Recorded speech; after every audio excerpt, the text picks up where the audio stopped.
آؤ در زہرا پر پھیلائے ہوئے دامن، آؤ در زہرا پر پھیلائے ہوئے دامن، ہے نسل کریموں کی سخیوں کا گھرانہ ہے۔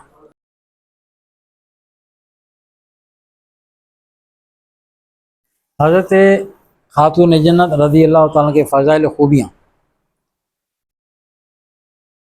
علامہ ابن عبد البر رحمۃ اللہ علیہ نے حضرت فاطمہ رضی اللہ تعالیٰ کی عظیم منقبت ذکر کی ہے، جو ان کے فعل، ان کے فضل اور برکت پر دلالت کرتی ہے۔ کہتے ہیں کہ جب آقا علیہ السلام کسی غزوے یا سفر سے واپس تشریف لاتے تو پہلے مسجد میں تشریف لے جاتے، 2 رکعت نماز ادا فرماتے، اور پھر حضرت خاتون جنت کے گھر تشریف لاتے، اس کے بعد اپنے گھروں میں تشریف لے جاتے، اپنی بیویوں کے پاس، اس کے بعد جاتے، پہلے بیٹی کے پاس جاتے۔ حضرت قاضی ایاز مالکی رحمۃ اللہ علیہ نے الشفا میں نقل فرمایا کہ حضور علیہ السلام نے دعا فرمائی کہ فاطمہ رضی اللہ تعالیٰ عنہ کبھی بھوکی نہ رہے۔ حضرت فاطمہ رضی اللہ فرماتی ہیں کہ پھر کبھی بھوکی نہ رہی۔ حضرت خاتون جنت کی ایک فضیلت ایسی ہے جن میں ان کا کوئی شریک نہیں۔ حضرت عمران بن حسین رضی اللہ تعالیٰ فرماتے ہیں کہ نبی رحمت صلی اللہ علیہ وسلم ایک مرتبہ حضرت خاتون جنت رضی اللہ تعالیٰ کی آیت کے لیے تشریف لے گئے، وہ بیمار تھیں۔ آپ علیہ السلام نے پوچھا، میری بچی تم خود کو کیسا محسوس کر رہی ہو؟ سیدہ نے عرض کیا، مجھے تکلیف محسوس ہو رہی ہے اور مزید ایک کوئی کھانے کی چیز بھی نہیں جو میں کھا لوں۔ آپ علیہ السلام فرمایا کہ میری بچی کیا تم اس پر راضی نہیں ہو کہ تم تمام جانوں کی خواتین کی سردار بنو؟ تو حضرت خاتون جنت نے عرض کیا، ابا جان حضرت مریم بنت عمران کہاں ہیں؟ فرمایا کہ وہ اپنے دور کی خواتین کی سردار تھیں اور تم اپنے دور کی خواتین کی سردار ہو۔ خدا کی قسم میں نے تمہاری شادی دنیا و آخرت کے سردار کے ساتھ کی ہے۔ کیسے حوصلہ بڑھا رہے ہیں غربت تنگی کے معاملات ایک طرف کر کے نا، اور کدھر توجہ دلا رہے ہیں آخرت کی طرف۔ حضرت خدیجہ رضی اللہ عنہ کا شمار نبی کریم صلی اللہ علیہ وسلم نے ان چند مقدس خواتین میں فرمایا ہے جو دنیا میں اللہ تعالیٰ کے نزدیک برگزیدہ قرار پائی ہیں، جیسا کہ حدیث میں ہے کہ تمہاری تقلید کے لیے تمام دنیا کی عورتوں میں مریم علیہ السلام، خدیجہ رضی اللہ تعالیٰ عنہ، فاطمہ رضی اللہ تعالیٰ عنہ اور آسیہ رضی اللہ تعالیٰ کافی ہیں۔ جس دن حجر اسود کی تنصیب کا جھگڑا نمٹا کر اور قریش کے درمیان متوقع خون ریزی کو اپنے انتہائی مدبرانہ فیصلے سے دور فرما کر آپ صلی اللہ علیہ وسلم گھر تشریف لے آئے تو آپ صلی اللہ علیہ وآلہ وسلم کو سیدہ کی ولادت کی باسات کی خبر ملی۔ جس دن وہ اپنے نصاب میں بھی پڑھا ہوگا، یہ حجر اسود جو رکھنے کا والا واقعہ تھا، جو آقا علیہ السلام نے اپنے دستمال رکھا تھا، تو اسی دن خاتون جنت کی ولادت حجر اسود کے ساتھ آپ کی اس انداز میں نسبت ہے۔ سیدہ ساری زندگی سائے کی طرح حضور علیہ السلام کے ساتھ رہیں۔ جب بھی نبی کریم کو کفار و مشرکین مکہ سے مصائب صدمات پہنچتے، آپ اپنے والد محترم حضور علیہ السلام کی دل جوئی فرماتی اور حضور علیہ السلام سے تکالیف دور کرتی۔ جب عقبہ بن ابی محیط نے نبی اکرم صلی اللہ علیہ وسلم گردن مبارک پر حالت نماز میں اونٹ کی اوجڑی لا کر رکھ دی تھی تو سیدہ دوڑتی ہوئی آئیں، اس وقت آپ کم سن تھی، دوڑتی ہوئی آئیں اور بدست اس وزن کو حضور علیہ السلام کی گردن سے اپنے ہاتھوں سے دور کیا اور عقبہ اور اس کے ساتھیوں کو اس ظالمانہ حرکت پر کھری کھری سنائیں، اور وہ اپنی قوت و حشمت کے باوجود بھیگی بلی بنے رہے اور آپ کی ہیبت کی وجہ سے آپ کے کچھ نہ بول سکے۔ اپنے والد گرامی کا اس قدر خیال رکھنے کی بنا پر آپ کا لقب ام ابیہا یعنی اپنے والد کی والدہ یعنی مربی، حامی و پشت پناہی کرنے والی۔ آقا علیہ السلام جب آپ کم سن تھی نا تو حضور علیہ السلام جب دعوت و تبلیغ کے لیے تشریف لے جاتے نا تو خاتون جنت ساتھ ہوتی تھیں۔ یہ ہے تربیت کے انداز۔ یہ خاتون جنت دیکھا کرتی تھی آقا علیہ السلام کس طرح دعوت دیتے، اور اس دعوت کے پھر آگے آپ کے ساتھ جو ہوتا ہے وہ بھی اپنی آنکھوں سے دیکھتی تھی، اس کو جھیلتی بھی تھی۔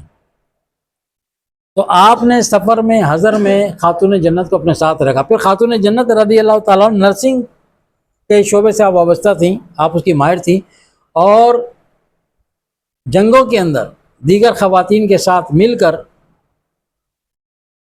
زخمیوں کو پانی پلانا، ان کی تیمارداری وغیرہ کرنا۔ تو جو صحابہ کرام صحابیات تھیں وہ یہ کام نرسنگ کا شعبہ ان کے پاس ہوتا تھا۔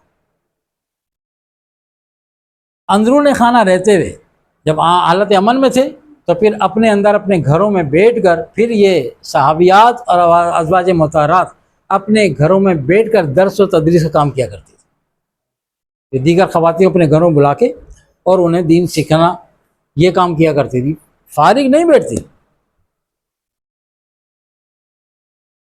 ہمارے یہاں گھر کے کام نہیں ختم ہوتے، ہمارے باہر کے کام ختم نہیں ہوتے، یعنی وہ اتنی مصروف رہتے ہیں کہ دن کا کام ایک سائڈ پہ ہوتا ہے، اور ہمارے کی گھر کی خواتین کے کام وہ صبح کہتے ہیں کام ہی ختم نہیں، صبح سے لے کے رات تک کھانا پکانا، کپڑے دھونا وغیرہ وغیرہ. یہ بھی تو خواتین تھیں جو جہادوں میں بھی حصہ لیتی تھیں. یہ تو ایکسٹرا، بالکل ایکسٹرا تھا. ضرورت زندگی اب تو سہولت والی ہے، اس ٹائم تو بہت ٹف زندگی تھی. اب کون چکی پیس رہا ہے سوائے گاؤں دیہات کے؟ اب تو گاؤں دیہات میں بھی چکی گئی، وہ ٹف. اب کون کنویں سے کھینچ کے پانی نکال رہا ہے؟ خاتون جنت کنویں سے کھینچ کے پانی نکالا کرتی. اب کون مٹی سے اپنے گھروں کو لیپا پوتی کر رہا ہے؟ نہ ہونے کے برابر ہے نا. اس وقت تو یہ سارے کام سب کیا کرتے تھے، آسانی ہے.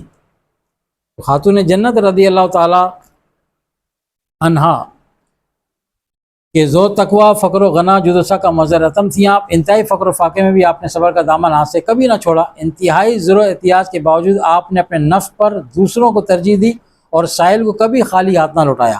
امام حسن رضی اللہ تعالیٰ فرماتے ہیں کہ ایک دن ہم سب کو ایک وقت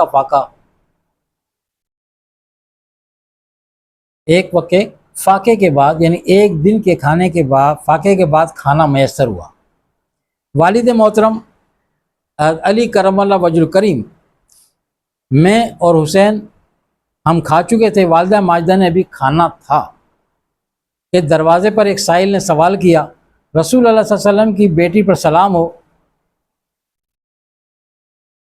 کہ میں 2 وقت کا بھوکا ہوں. سائل نے سزا اس انداز میں دی کہ رسول اللہ کی بیٹی پر سلام ہو اور میں 2 وقت کا بھوکا ہوں. یہ سن کر والدہ ماجدہ نے مجھ سے فرمایا کہ حسن جاؤ یہ کھانا سائل کو دے آؤ، مجھے تو 1 وقت کا فاقہ ہے، اس نے 2 وقت سے نہیں کھایا. آقا علیہ السلام کا گھرانہ سخاوت میں اس سے آگے کوئی نہیں، قیامت تک کوئی نہیں نکل سکتا. ام ایمن فرماتی ہیں کہ رمضان شریف کے مہینے میں دوپہر کا وقت تھا، نہایت شدت کی گرمی پڑ رہی تھی.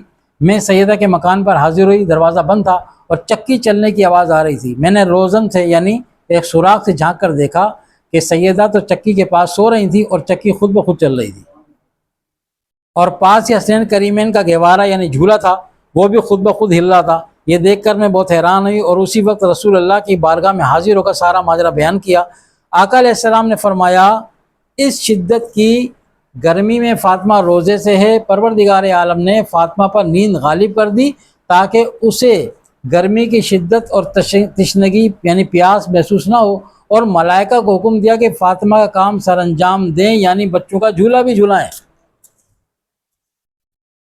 جب آقا علیہ السلام نے وہ وظیفہ دیا تھا نا فجر نماز کے بعد، تو حضور نے فرمایا تھا کہ اللہ تمہارے کاموں میں آسانی پیدا کر دے گا. تو خاتون جنت رضی اللہ تعالیٰ عنہ نے اس کے بعد ایک کمنٹ دیا تھا، فرمایا تھا کہ جب سے میں نے وظیفہ شروع کیا ہے نا، جب سے بابا جان کا دیا ہوا میں نے وظیفہ پڑھنا شروع کیا ہے، اس دن کے بعد سے میں سارے کام کرتی ہوں، تھکاوٹ نہیں ہوتی. میں چکی کو ہاتھ لگاتی ہوں ایسا لگتا ہے چکی کوئی اور چلا رہا ہے. میں کنویں سے پانی کھینچتی ہوں وہ آسانی سے اوپر آ جاتا ہے. اسی طرح باقی گھر کے کام کاج میں بھی سہولت ہے، ایسا لگتا ہے کہ بس کام کاج میں کوئی ساتھ کام کروا رہا ہے. یہ اپنے سمجھانے کی الفاظ آپ سے کہہ رہے ہیں نا، یہ نہیں کہ سہولت ایسے. اور اس روایت نے اس کو کھول کے بیان کر دیا کہ جب شدت ہی گرمی اور روزہ تو کام تو گھر کے وہی تھے نا. تو آقا علیہ السلام فرمایا کہ خدا نے سلایا فاطمہ کو، نیند غالب کی ہے، تاکہ جب بندہ سو جاتا ہے نا تو پھر اس کو پتہ نہیں ہوتا سردی ہو رہی گرمی ہو رہی، نیند آرام ملے گا. ادھر بچے جھولے میں لیٹے ہوئے ہیں، ان کا جھولا بھی جھلانا تھا، وہ ڈیوٹی بھی فرشتوں کی لگا دی. یہ وہ گھرانہ ہے جن کے بچوں کا جھولا فرشتے جھلاتے ہیں. آؤ در زہرا پر پھیلائے ہوئے دامن، آؤ در زہرا پر پھیلائے ہوئے دامن، ہے نسل کریموں کی سخیوں کا گھرانہ.